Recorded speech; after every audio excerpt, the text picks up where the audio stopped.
à Slimane. Il y a un sujet en tout cas à la une de l'actualité ce soir qui nous a fait réagir, c'est cette vidéo. Cette vidéo d'Emmanuel Macron qui tente de s'adresser aux jeunes. Il va à nouveau prendre part dans la campagne des européennes. Longue vidéo en forme de questions-réponses avec les jeunes.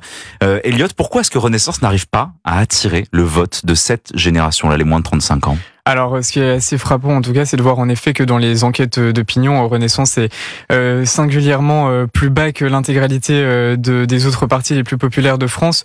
Chez les 18-24 ans, par exemple, la France Insoumise arrive devant Renaissance, bien que le Rassemblement National soit le premier parti chez cette tranche d'âge-là. Et il faut attendre les 24-30 ans, pour que Renaissance se hisse très timidement entre le Rassemblement National et la France Insoumise. Mais cela reste assez marginal. Et c'est vrai que le vote Renaissance, finalement, est une forme de vote de la stabilité qui a repris un peu l'électorat de ce qu'on pouvait appeler une droite orléaniste d'un point de vue historique et qui est donc particulièrement puissant chez les cadres, chez des personnes qui ne voient aucun inconvénient dans l'intégration européenne puisqu'ils ont surtout bénéficié d'Erasmus mais qu'ils ne souffrent pas de la surimposition de normes administratives qui s'imposent dans leur travail d'agriculteur par exemple et c'est donc sur ce clivage-là qu'il y a en effet quelque chose que Valérie Hayé peine à capitaliser, d'autant que d'un point de vue purement idéologique elle est concurrencée sur la question européenne par Raphaël Glucksmann et il est certain qu'elle ne s'y attendait pas.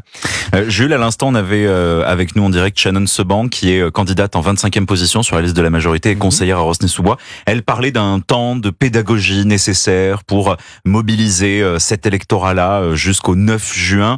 On en est encore là dans la majorité ? Malheureusement, évidemment, elle nage un petit peu dans la soupe, dans la semoule.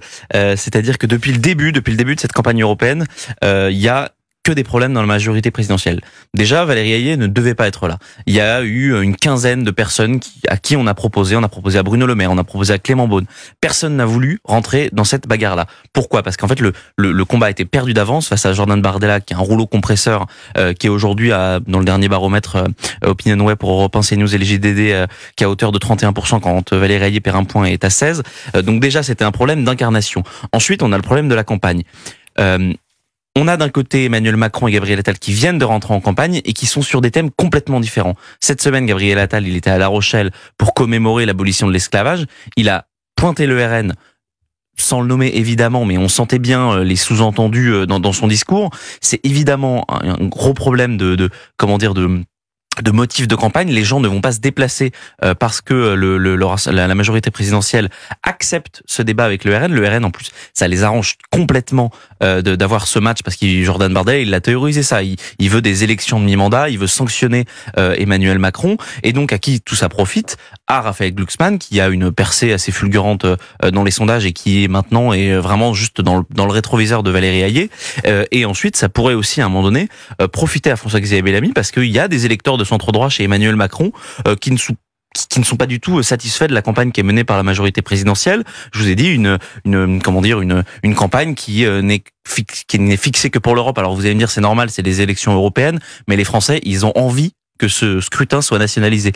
Donc pour ça, ils voteront pas. Et ensuite, il y a aussi vraiment ce sujet de c'est nous ou l'extrême droite. Et ça, malheureusement, c'est quelque chose que les gens ne peuvent plus entendre. Et alors justement, Elliot Maman, pour cristalliser peut-être cette incarnation, il va y avoir une rencontre entre Gabriel Attal et Jordan Bardella. D'abord cette semaine pour consulter sur la lutte contre les violences les violences des jeunes, c'est ce que voulait le Premier ministre. Peut-être une première étape avant le débat du 23 mai entre le président du Rassemblement National et le Premier ministre. Qu'est-ce qu'on pourrait attendre de ce débat ?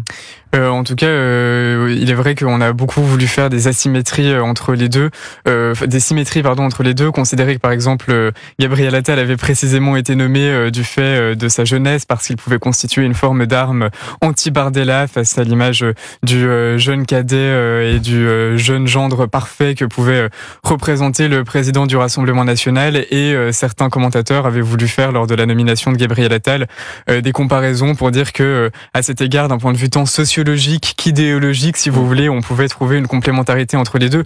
Moi, ce que je suis surpris par rapport à la campagne, c'est qu'il y a, comme Jules Torres le disait, des moyens extrêmement puissants qui sont déployés par la majorité. En 3 jours, une vingtaine d'entretiens ont été accordés à la presse quotidienne régionale. Gabriel Attal lui-même a donné un entretien à des décrochages locaux de France 3. D'autres ministres se sont prêtés à cet exercice et pourtant on voit bien que même en province, il n'y a absolument aucune prise sur l'électorat. Dans les baromètres, Jordan Bardella, il réalise, pour l'instant, il est en tête même dans les grandes agglomérations, ce qui est une nouveauté pour le Rassemblement national. Et pour revenir au débat, ce qui est intéressant, c'est que même Gabriel Attal à la base ne le voulait pas. C'est Emmanuel Macron qui lui a forcé la main, parce que Gabriel Attal, il voulait pas prendre beaucoup de risques dans cette campagne, parce qu'il sait que ces jours peuvent potentiellement être comptés si une immense défaite il y a. Pour l'instant, dans la plupart des sondages, Jordan Bardella, il réalise le double de la majorité présidentielle. Ça n'est jamais arrivé dans l'histoire des élections européennes. Souvenez-vous, en 2019, Jordan Bardella, il était arrivé en tête, mais il avait obtenu 23%. Nathalie Loiseau s'en était plutôt bien sortie au regard de sa campagne, elle avait obtenu 22%. Donc vous voyez, là, on a une différence de 16 points, alors qu'en 2019, il n'y avait qu'un point.